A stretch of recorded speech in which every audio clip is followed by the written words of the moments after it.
desconectamos todos, descoordenamos todos os termos, e hoje em dia, então, a gente faz a pós-coordenação no momento da busca, que funciona muitíssimo bem. Esse trabalho, eu acho que a biblioteca do Museu Segal foi a última biblioteca a ter computador. Imagino eu, porque nós tivemos nosso primeiro computador em 96. Então, nós tínhamos esses vícios todos de pré-coordenação, etc. Hoje em dia já não temos mais, mas foi uma prática que nós demoramos um pouco a desenvolver. Então, hoje em dia, a gente faz a pós-coordenação. Os conceitos pré-coordenados são utilizados para evitar ambiguidade semântica ou ter perda de sentido, como, por exemplo, você coloca cinema direto, por exemplo. Não dá para colocar cinema de um lado e direto do outro, porque isso não tem sentido nenhum. Então, cinema direto você usa. Teatro de revista, a mesma coisa. Você usa teatro de revista, certo? Teatro do absurdo, é um conceito, mesmo porque o vocabulário trabalha com conceitos. Não importa quantas palavras tenham. A gente sempre procura descrever um conceito com o mínimo possível de palavras, mas nem sempre isso é possível. Então, o importante é que ele tenha que ele mantenha o seu significado, o significado desse conceito, não importa se ele vai usar uma, ou duas, ou três palavras, ou seja lá o que for. Então, passa mais. Como, por exemplo, fotografia cinematográfica. Nós usamos fotografia cinematográfica, porque nós também temos, na biblioteca, a especialidade de fotografia, que não está nesse vocabulário, que esse vocabulário atende às artes do espetáculo, e fotografia tem um outro vocabulário. Pode ser que um dia a gente reúna tudo, mas, por enquanto, eles estão assim. Então, se a gente puder só fotografia, realmente, e especialmente na biblioteca, a gente faria uma confusão terrível, mesmo que seja fotografia no descritor e cinema na área de especialização. Então, nós optamos por usar fotografia cinematográfica. Dessa maneira, não tem como o leitor se confundir, ou trazer muito mais material do que ele realmente necessitaria. E aí, você tem direção de fotografia.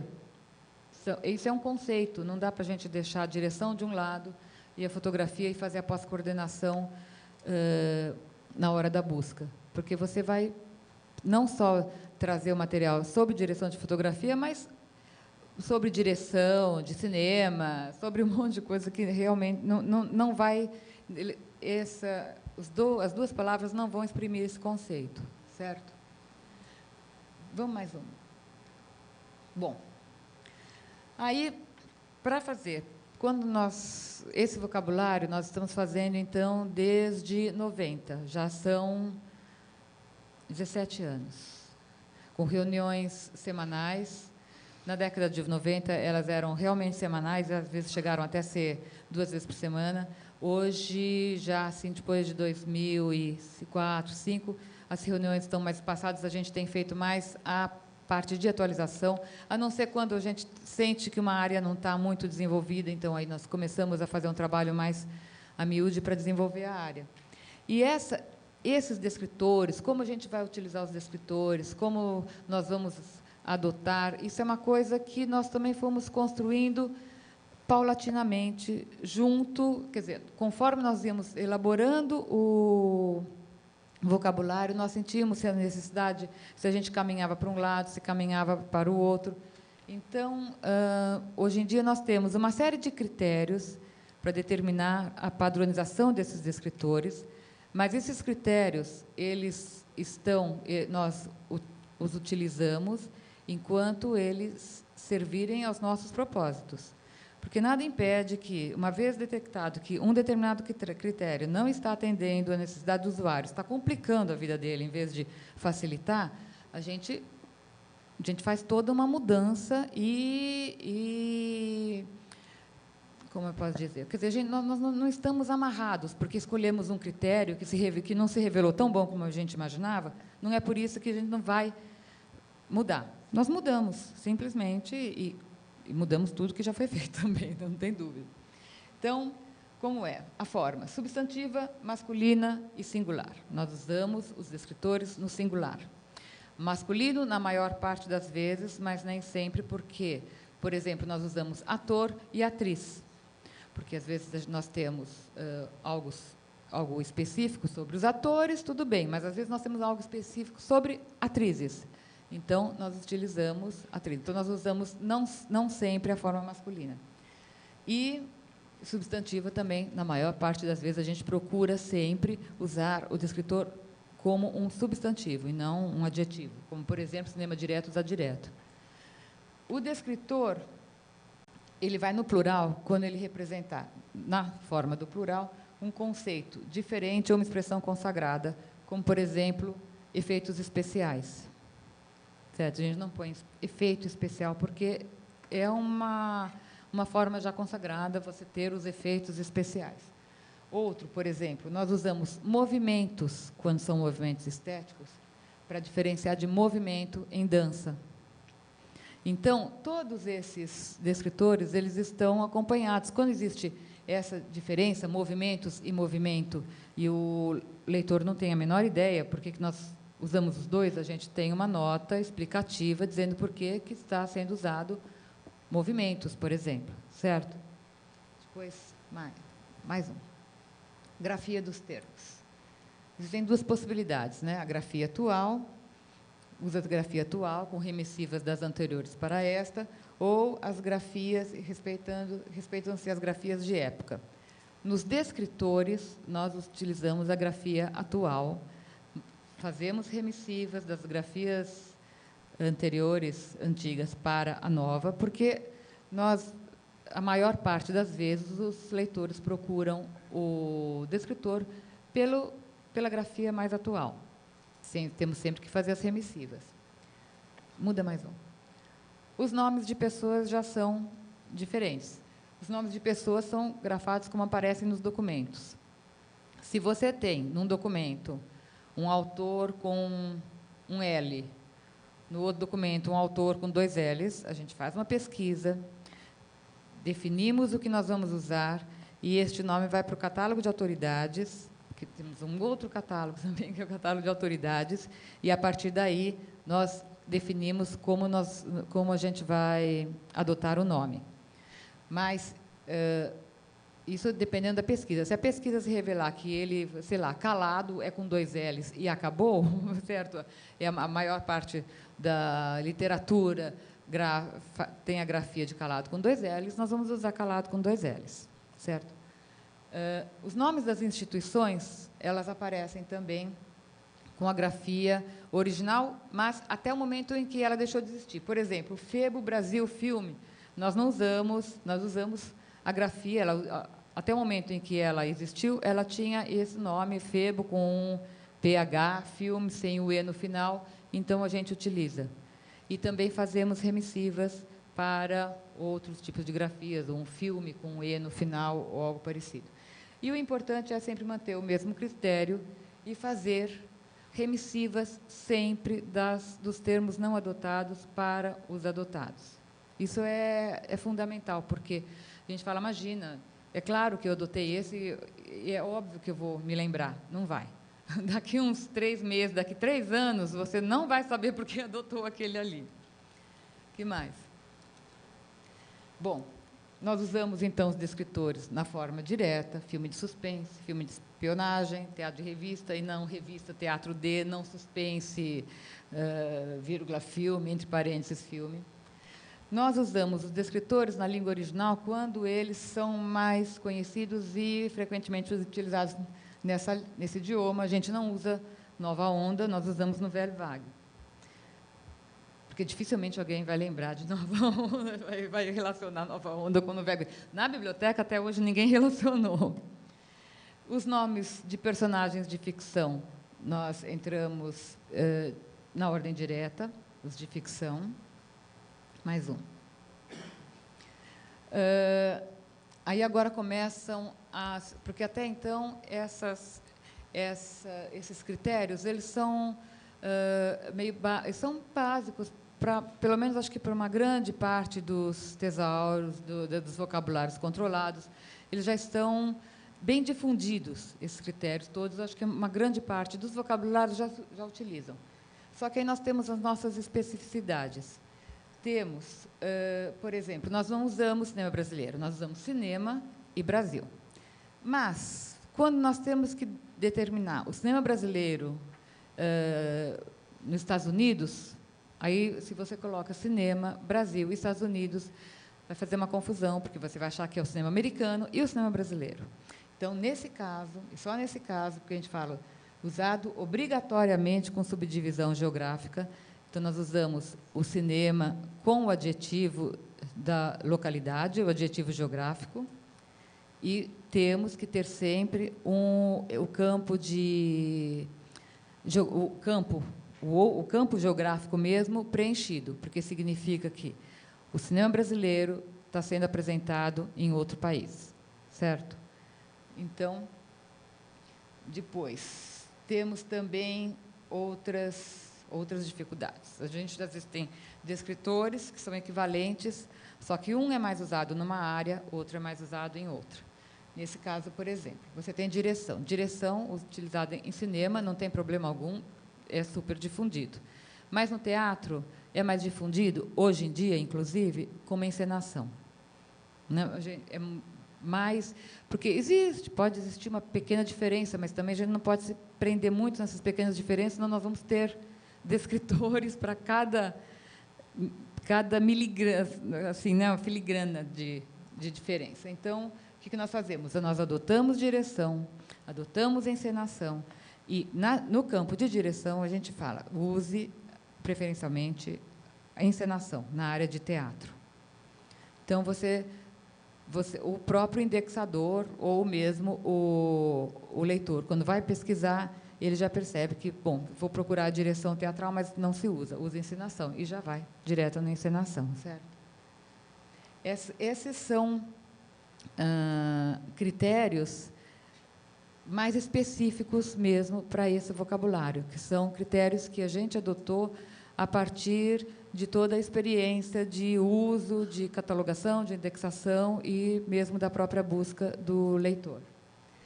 Depois, alguns descritores precisam ser particularizados, utilizam um qualificativo, como esses três, por exemplo, Macunaíma é o grupo, indústria, filme, é o filme indústria, e não é, por exemplo, indústria cinematográfica, ou TV educativa, que é emissora. Nesse caso, nós utilizamos a base, o sistema CDS-ISIS, com o INISIS. Esse sistema ele possibilita que você faça um qualificativo através de um subcampo. Então, a gente consegue dar esse qualificativo por meio dos subcampos, que nós podemos definir quais sejam, né? O CDS-ISIS é muito maleável, você pode definir o que for.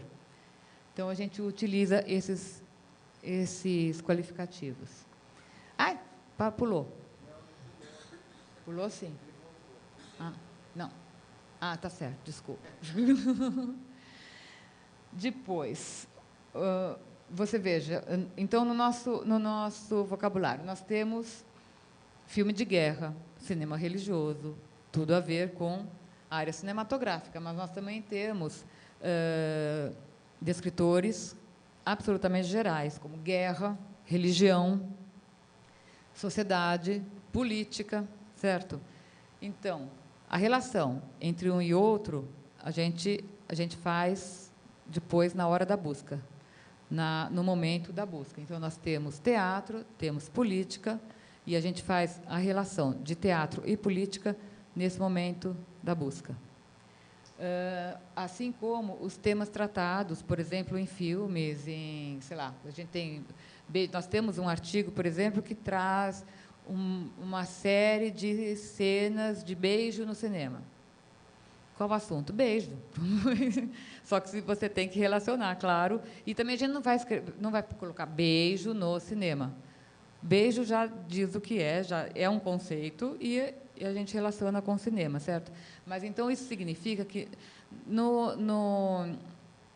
quando você está dando uma olhada no vocabulário, você vai ver termos que têm realmente uma pertinência muito grande com as artes do espetáculo e outros termos muito mais gerais que, em princípio, não têm pertinência, mas relacionados terão.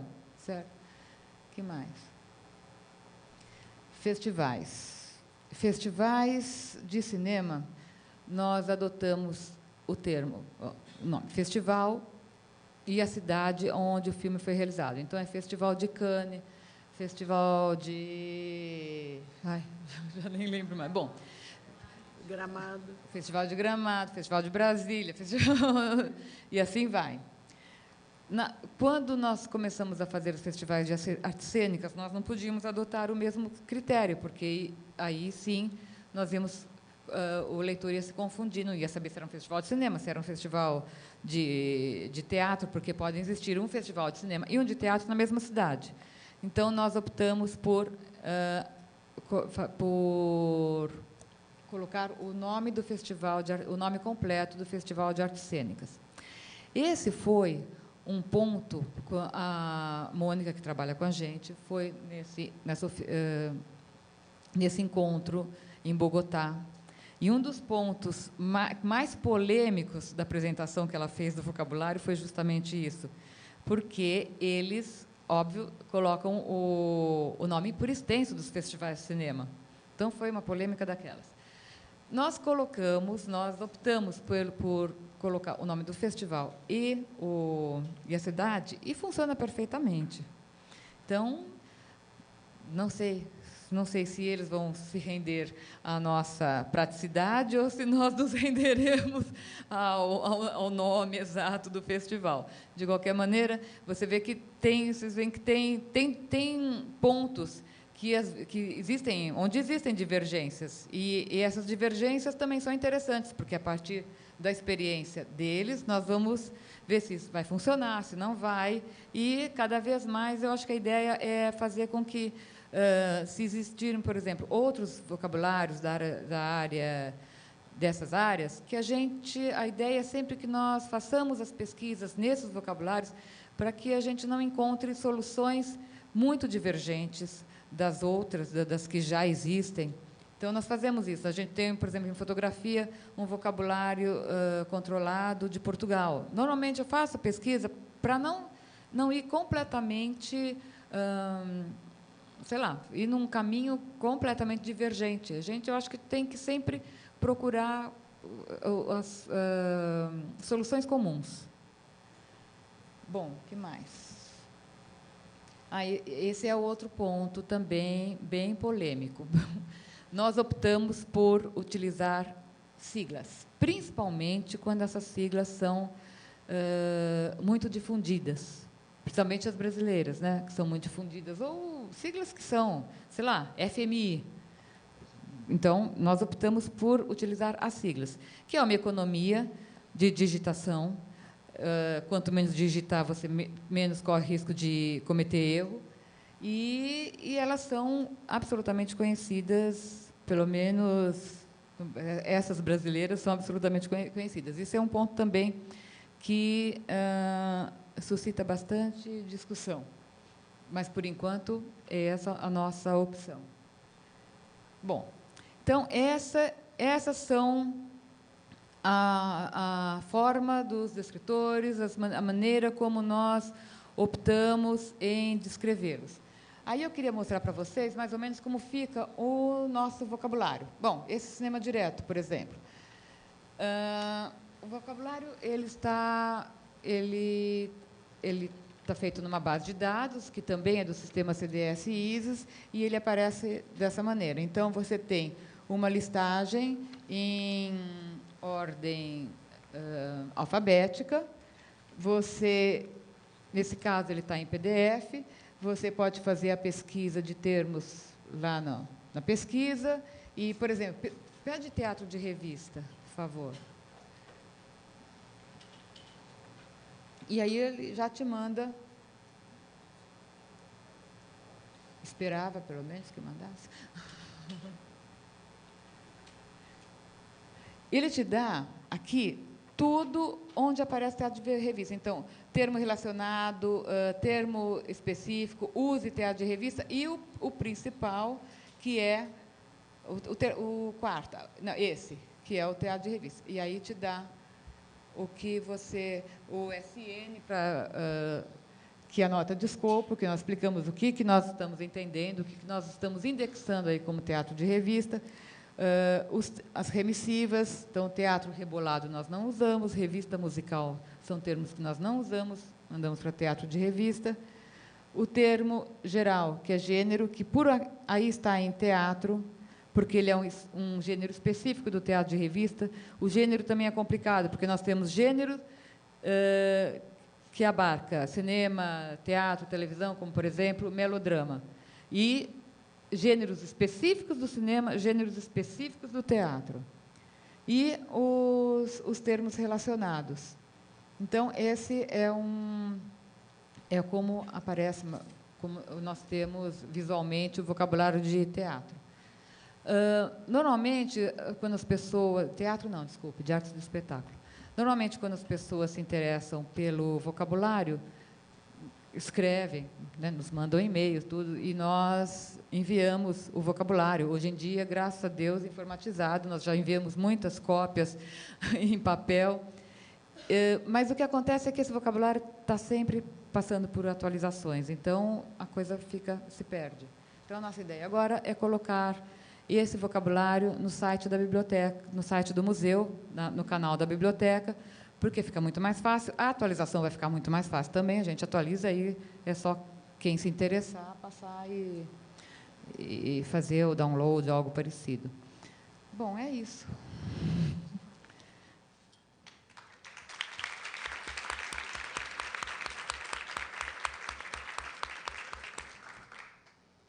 Agradeço Maria Cecília.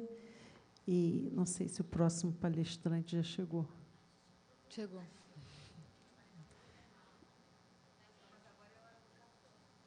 Vai ter um intervalo.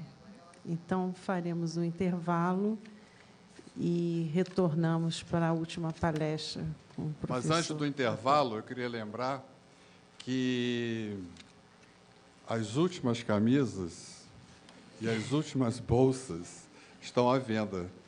Vocês não pedem por adquirir, né?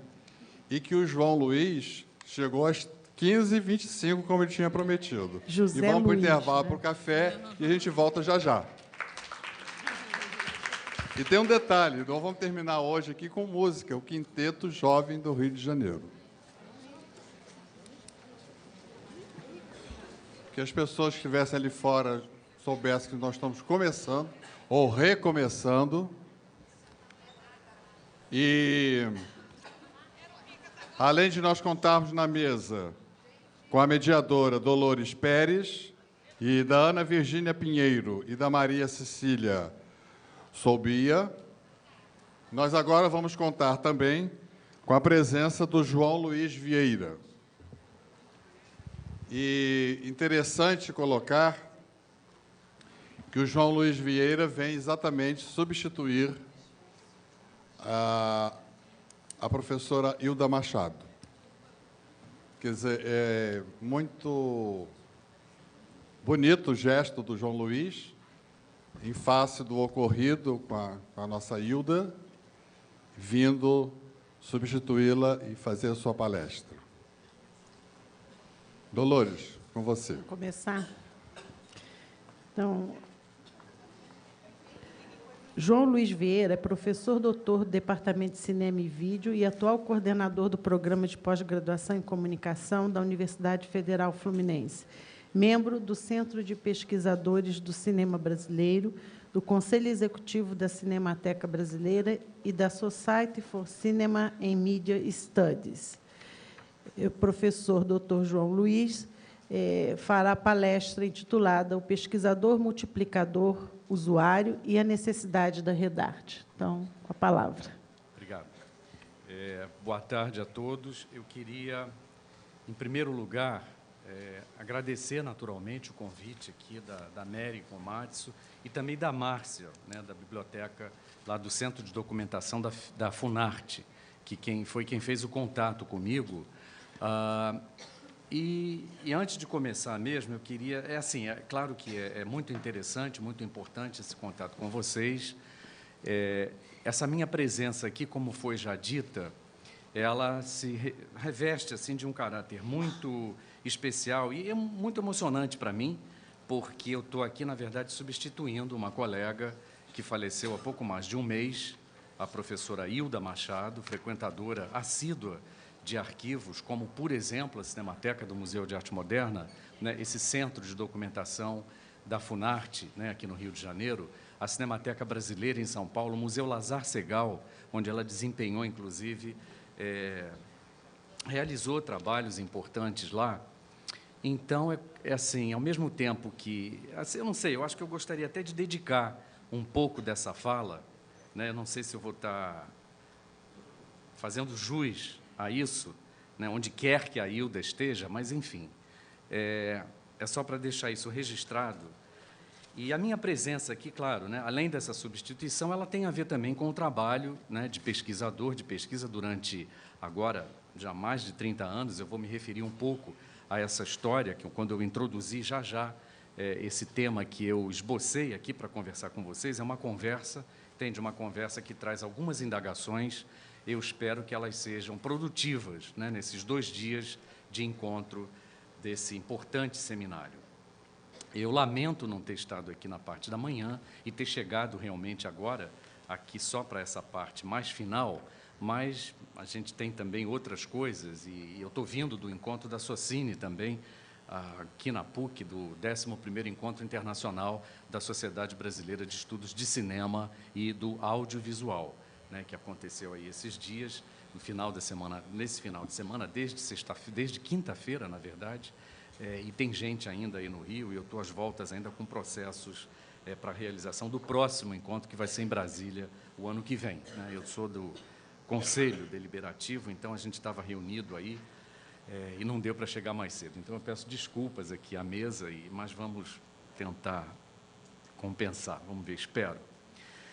Eu queria relembrar, falei aqui de 30 anos, eu queria relembrar um pouco desse contexto de pesquisa na área do audiovisual, tá? Eu queria ampliar um pouco esse sentido de cinema, como está escrito ali no programa de vocês, para a gente pensar em outras mídias, em outros suportes. Não há como a gente falar apenas de cinema aqui nesse já adiantado limiar desse século XXI, né? Então, eu queria lembrar, há cerca de 30 anos atrás, algo que me chamou a atenção exatamente numa primeira passagem do papel para o filme, do papel para o cinema, que eram pesquisas que eu estava realizando com um grupo de outros 3 americanos, alunos todos de doutorado, na área de estudos cinematográficos da Universidade de Nova York, onde eu fui lá, onde eu me doutorei. E a gente tinha um professor que nos incentivou a fazer uma pesquisa muito detalhada para levantamento de dados sobre a produção de um grande autor, diretor, talvez o primeiro grande diretor do cinema mundial, especificamente do cinema norte-americano, que é o realizador David Griffith, né? Acho que é um nome, para quem estudou um pouquinho de cinema, ou tem uma referência. Por exemplo, foi quem realizou, em 1916, um clássico do cinema, complicado hoje, já na época, um filme absolutamente racista, mas absolutamente genial do ponto de vista da linguagem, que se chama O Nascimento de uma Nação, tá? Outro filme dele, também desse período, 15, 16, chama-se Intolerância. É um filme que a gente passou alguns anos atrás aqui no Teatro Municipal, numa cópia restaurada pelo Museu de Arte Moderna de Nova York, com a Orquestra Sinfônica da Universidade Federal Fluminense. Foram 2 sessões, 2 noites memoráveis na programação do Municipal aqui do Rio. Enfim, esse diretor, antes de se tornar um grande nome do cinema, um nome-chave, digamos, na sustentação, na construção do que a gente conhece hoje como cinema clássico narrativo, do cinema hegemônico, né, do cinema de Hollywood, do cinema da continuidade narrativa, né, do cinema da linearidade, da relação de causa e efeito, do cinema que a gente conhece aí como sendo, talvez, o cinema com C maiúsculo, talvez, né? Antes dele realizar esses filmes, ele trabalhou de 1908 a 1913 numa companhia que também está na origem, né, da construção desse cinema, chamada American Biograph. Biograph era um nome, um dos nomes através dos quais o cinema era conhecido no início, né, do cinema.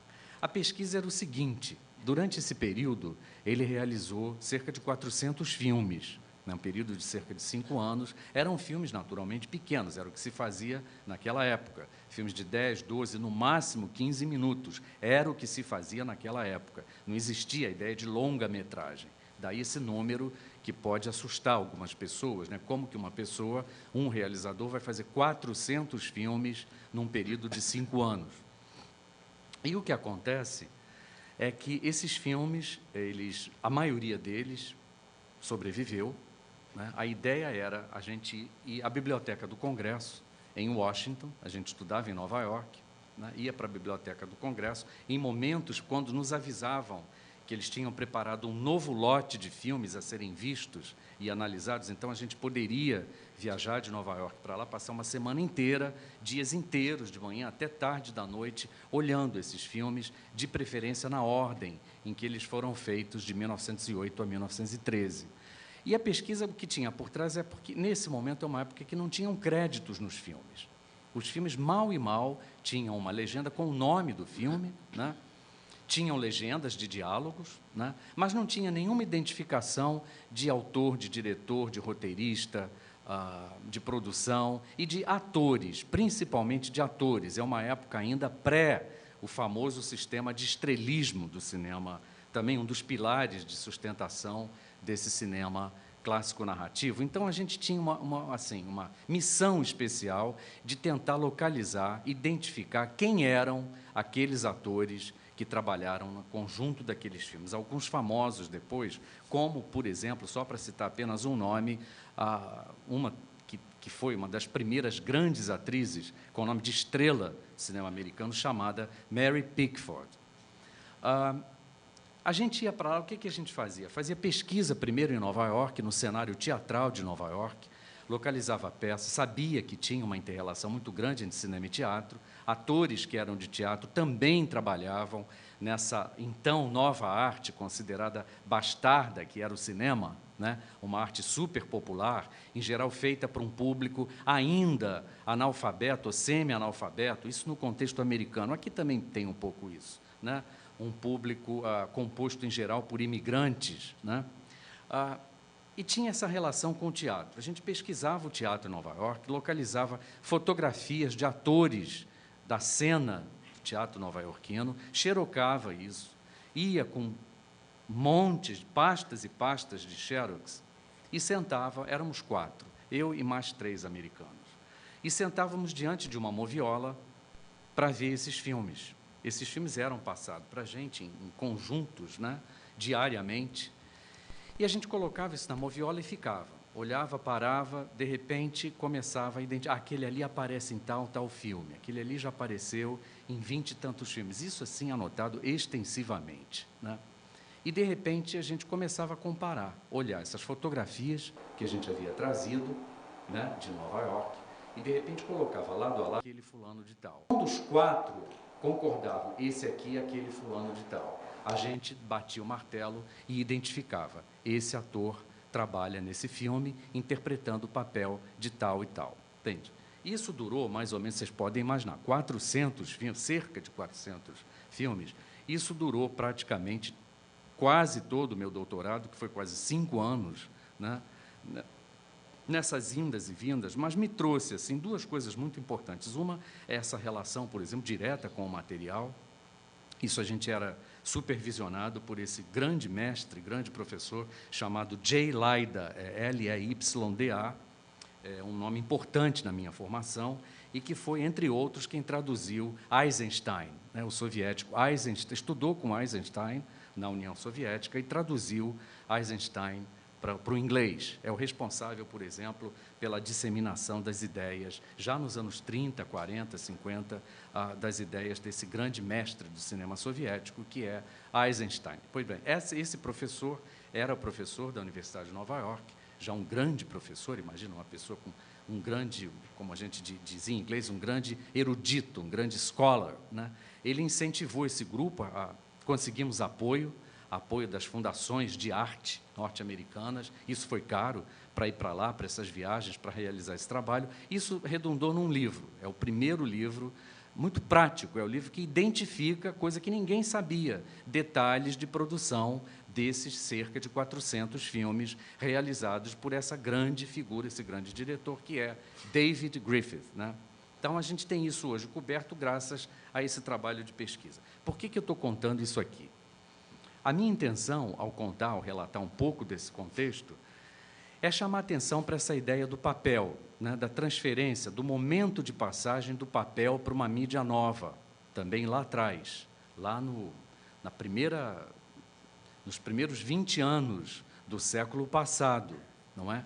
Quando o filme, essa mídia, era uma coisa rigorosamente nova, por exemplo, para uma grande biblioteca, que era a Biblioteca do Congresso, de Washington, né?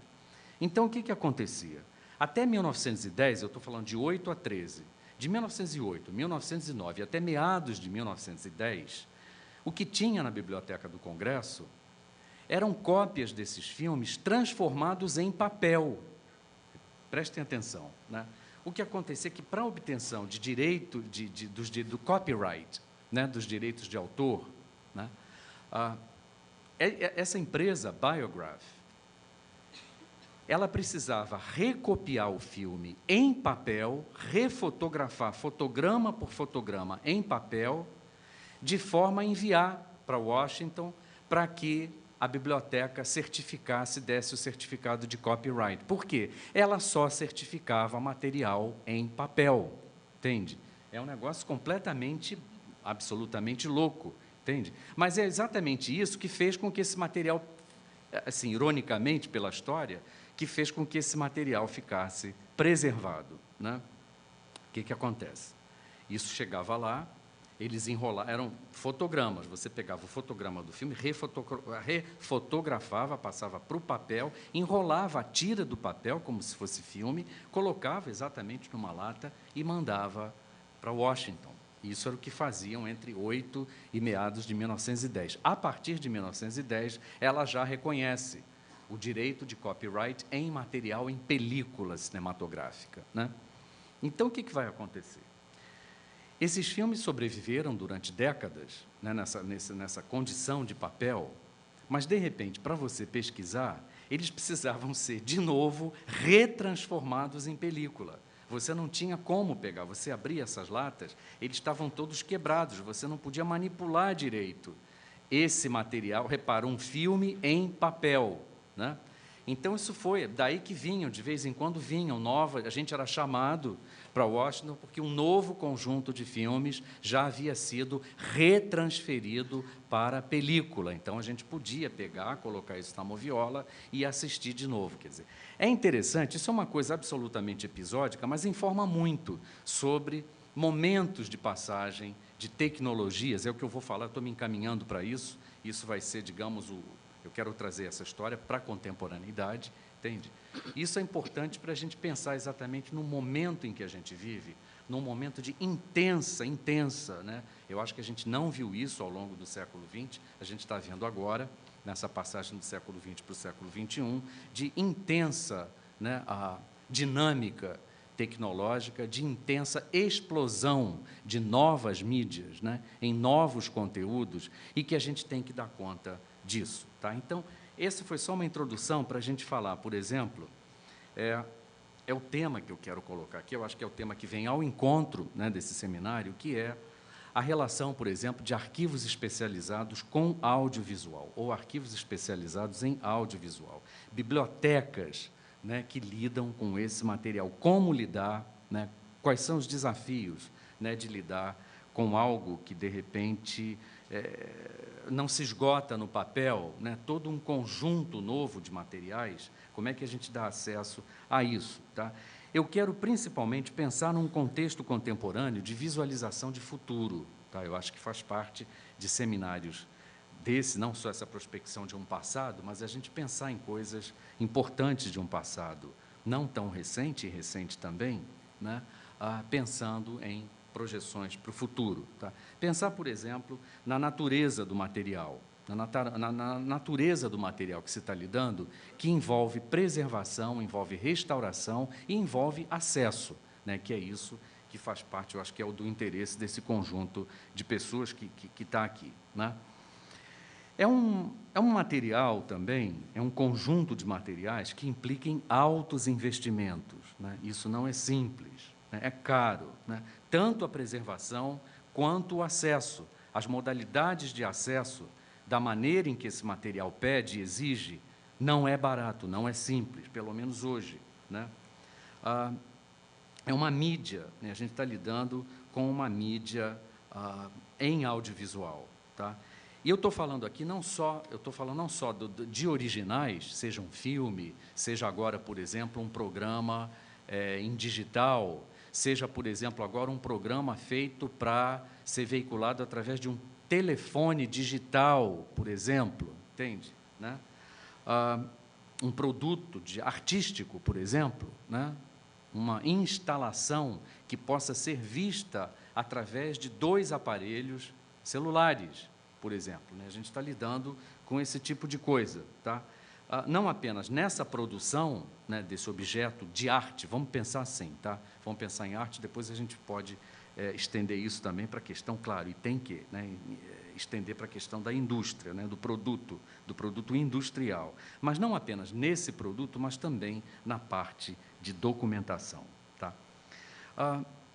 Hoje, por exemplo, só para a gente ter uma ideia, a gente está lidando no Brasil, só no Brasil, com um universo de cerca de meio milhão, tá, de rolos em película, 500 mil de rolos em película, tá, em filme, tá, filmes que estão distribuídos aí nos cerca de 30 arquivos especializados que a gente tem pelo Brasil, né, com ênfase, naturalmente, às cinematecas, né, e aí, no caso das cinematecas, especialmente a Cinemateca Brasileira de São Paulo e, aqui próximo da gente, a Cinemateca do Museu de Arte Moderna do Rio, né?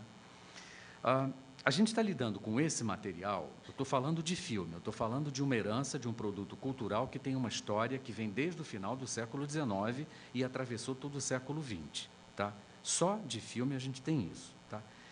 Enquanto a gente tem isso, a gente não tem ainda registros de novos materiais, tá? Televisão, claro, tem alguma coisa, principalmente nos arquivos de documentação privados, tipo TV Globo, por exemplo, né? Departamento de Documentação da TV Globo. A gente tem muito pouca coisa de vídeo, a gente tem quase nada ou nada de registro, tá? De novos materiais, de digital, entende? E, naturalmente, nada que inclua o celular, né? Essa nova mídia em franca ascensão no momento, tá? Então, enquanto a gente ainda não dá conta, e isso é uma tarefa absolutamente hercúlea, no seu sentido mais literal, né, dessa palavra, tá? Enquanto a gente não está dando conta do filme, da película, e já tem essa produção imensa, né, desse outro material explodindo aí, a gente está sabendo que é uma perda. Enquanto a gente não desenvolve, por exemplo, né, a pesquisa, ou a preservação, a restauração desse material, desses quase 500 mil de rolos em cinema que estão aí esperando para serem restaurados, essa corrida contra o tempo ela vai significar, naturalmente, em perda, né, numa grande perda. No filme e película, desaparecimento, né, por deterioração. Na televisão, a gente sabe que já houve, desde o início, desde a implantação da televisão, principalmente no momento em que ela passou a ser gravada pelo videotape, a gente sabe que do momento em que começou a ser gravada, começou a perda também, porque começamos a reutilizar as mesmas fitas para regravação em cima, quer dizer, uma memória sendo apagada para a inclusão de uma nova memória, quer dizer, na televisão o caso é dramático também, aí não por deterioração do material, mas pela regravação das próprias fitas, né? Nesse panorama absolutamente desanimador, né, eu diria que, por exemplo, com relação à parte de cinema silencioso no Brasil, a gente tem mais ou menos essa estatística que nos aponta para um nível de perda de cerca de 90%.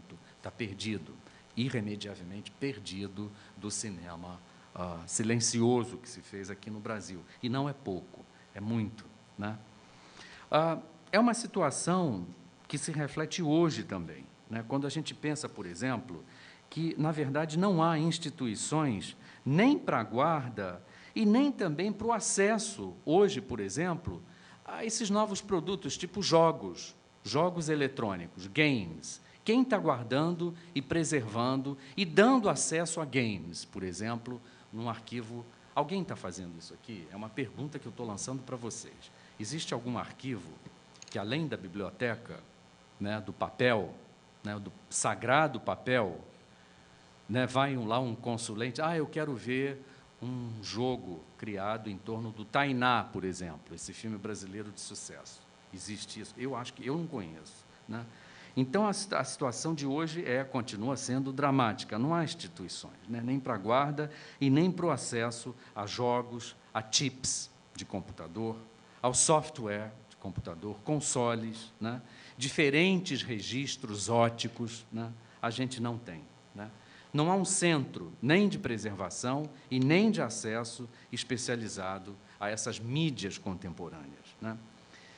É uma tendência, por exemplo, parece que as cinematecas vão ter que se atribuir, parece, isso é uma discussão, eu não sei se é por aí, mas eu acho que hoje, nessa ausência, me parece que as cinematecas vão ter que tentar suprir, né, essa demanda, tentar suprir essa necessidade, né?